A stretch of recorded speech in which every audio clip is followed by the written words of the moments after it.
When a dispute arises between you and your lessor, it is important to ask yourself certain questions. Firstly, am I really the lessee of the dwelling? In order to exercise certain rights and be able to demand that the lessor discharge certain obligations, you must be a named lessee. In other words, your name must appear on the lease. Next, which right or obligation is the cause of the dispute? Have I myself breached one or more of my obligations? Do I have evidence of the facts I am alleging, such as photos, videos, or written correspondence?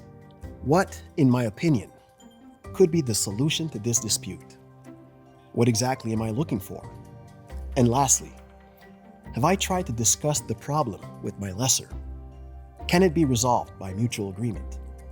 Asking yourself these questions will give you a better idea of what your next steps should be. If resolving the problem by mutual agreement is not feasible, the next step is generally to send a formal notice. In many cases, this is a mandatory first step if you want to institute legal proceedings before the tribunal. A formal notice is used to clearly and concisely explain to the person concerned the allegations against him or her and to indicate what is expected of that person within a particular time limit if he or she wants to avoid legal proceedings. The formal notice must absolutely be in writing.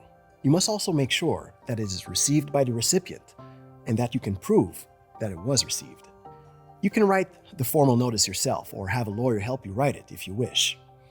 You can contact the legal collective if you need assistance but can't afford to hire a lawyer.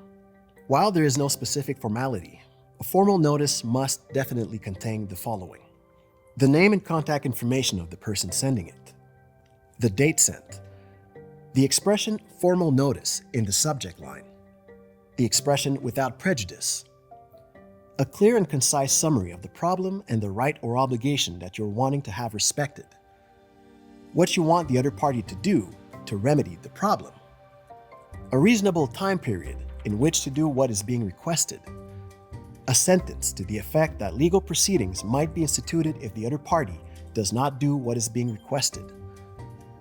Not only does a formal notice formally notify the other party of the problem and of its potential consequences, but it also lets you organize your story and specify your demands, which will greatly facilitate your work before the tribunal if you have to go that far.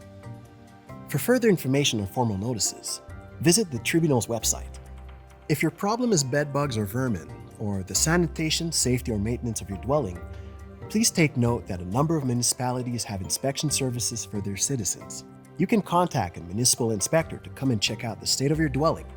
The inspector can then, if he or she seems fit, order the lessor to take the necessary corrective measures. The inspector will also draw up a report of his or her inspection. This report could come in very handy if you decide to institute legal proceedings. If you live in the territory of Ville de Montréal, visit the Ville de Montréal website for further information on how to request an inspection. If you are the person receiving a formal notice, do not take it lightly. Consult a lawyer quickly to get help assessing your options. If you can't afford to hire a lawyer, contact the legal collective for free legal advice.